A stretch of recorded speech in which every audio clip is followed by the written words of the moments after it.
Tonight's episode is going to be about a dog named Free.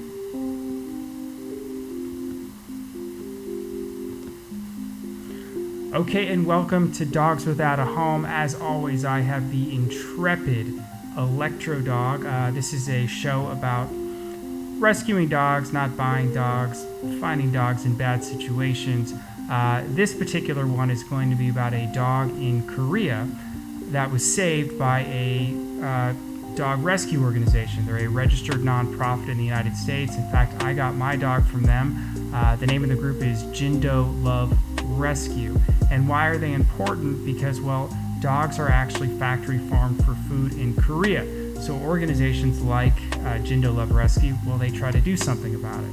And just for your knowledge, I wanted to read this quote to you. About 2.5 million dogs are raised in South Korean dog farms every year, and about 1 million are killed and eaten. The rest are used for breeding, with many dogs dying because of the farm's high mortality rates. So it's obviously okay, time out. That's what they used to say to me when I was 5 and I played soccer and I was going in the wrong direction. Fortunately, no one does this to me in my current life, although I expect it could happen at any moment. We want these numbers with respect to the number of dogs killed to be accurate, but you can go on the web and you can find all kinds of numbers. As soon as I said that I was going to be posting this, I got feedback saying, well, no, that number may not be accurate, so I should check out this webpage. So here's the webpage. It's the Animal Welfare Institute discussing the dog meat trade in Korea. And here they say something different. Rather than 1 million dogs being absolutely killed and many more killed during the breeding process for these dog meat farms, they say 2 million dogs are purportedly killed. Unfortunately, the numbers are all over the map. Either way, I think we can agree what's happening is a bad thing. And because things are so difficult on the ground, when you hear these really cool stories about dog rescue, sometimes you are impelled, I don't know what the difference is between compel and impel, but I was one of those things. Look at these photos. Here's a dog. It is tied to a wall. It only has a few feet of chain to do what it has to do. Somebody shot these photos. They posted them. They went viral. They ended up getting the dog from the owner. The rescue got the dog from that person. And it turns out the owner wanted to use the dog for dog meat or hunting. But anyway, the dog it's free, and coincidentally, I hope I didn't just give it away, its name is also Free.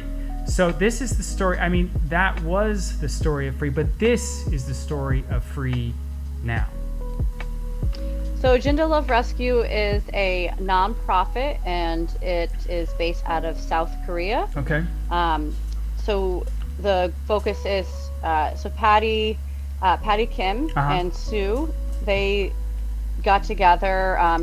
Patty found out that Sue was trying to save some dogs, like she was doing a solo rescues, and she wanted to help out. So they got together about 5 years ago, and since then they, it just grew bigger and bigger. And they decided to take you in? We've been wanting to volunteer, and they were looking for volunteers, and then we joined, and that was really nice of you. And while I was talking, I wasn't not paying attention to you. Bailey was jumping up. So you got your dog. Hold on, I'm gonna get Bailey. I'm gonna put Bailey into this. Ooh, there she is. Okay, the cutest dog. Look at this. Look what we got going on here. This is Bailey. Yeah. But he's seriously just the sweetest, most affectionate dog. Oh, I bet. Ever. I bet. God, these dogs are so awesome. They're not Western dogs. Look at them. She's so wise. They're so wise. Bailey. Well, yeah, Bailey had a tough time because I didn't speak Korean when we first met, so there was a bit of a learning curve, But now I'm semi-fluent in Korean, so we're good. Oh, wow. Yeah. That's awesome. So I think we rescued. I think the rescue was around January 26th, around that time, at the end of January. So it was one of our volunteers that saw it on social media, was posted, and they saw the pictures of it chained, and they reached out to us. And that happens a lot within the Korean community. They know about our rescue, and our foster mom has a lot of friends in the community, so they'll reach out to her if they find a dog or if a dog's stray, or trying to save a dog from whether the kill shelters Yeah. or the meat farms. Yeah. There were, when our vets checked out Free, there was a whole, like, you can tell that the chains were there for a long time because it was basically dug into the neck. Yeah.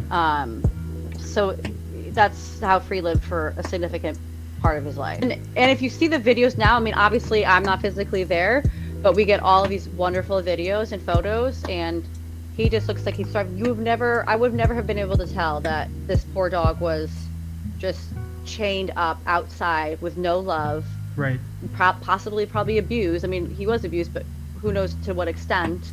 And just seems like it didn't truly affect him. I'm sure he still has, he's going to have some trauma issues down the road, and I'm sure going to a new environment, but you see him, he's happy with all his dog friends. So we did a fundraiser trying to get money for him, and just doing heartworm treatment for him. So once he completes his heartworm treatment, he just has to get retested in, I believe, 6 months, and then he's good to go. Okay. So we take care of that. Whenever we have a dog that's sick, we make sure that we send them and they're healthy when they're sent, and just to make sure that they get all the proper vet needs that they need before they go home. And have people already started reaching out to you guys to get Free? Okay, when we first posted him, people were messaging us left and right, especially because his story was so compelling and just so compelling. It was and it was just so heartbreaking. So people are following along with his journey. So we are looking for, when we do get find him his forever home, somebody who's going to continue to be able to update, because he's touched so many hearts and so many people, all of our followers and our supporters, they're going to want to continue to see his journey. Before wrapping up this video, I just want you to know that there's a Facebook page, as you can see below, that you can go to find out more information about the rescue. They also have a regular web page. Either way, you can find out about how to adopt, how to donate, things like that. Thank you. You can say with 100% certainty that there is no profiting at all from Jindo Love. In fact, I know that Sue personally and Patty have definitely had to dig in their own pockets, and they have to contribute with the food or the rent or even the cargo costs. So, so yeah, we want to get Free a home as soon as possible. And of course, we always find, when I say as soon as possible, we always try to find the best home and the right home. So it's not like first come, first serve. It's always what's going to be the best fit and the best interest. Well, I hope... So we'll definitely be very picky, I'm sure, and very third time. And thank you for what you do and for doing this on your free time. Yeah, this will be fun. Amazing. Well, I'm trying to get famous this way, so it's right. Whoever ends up adopting Free, I think they're just going to keep calling him Free. Thank you.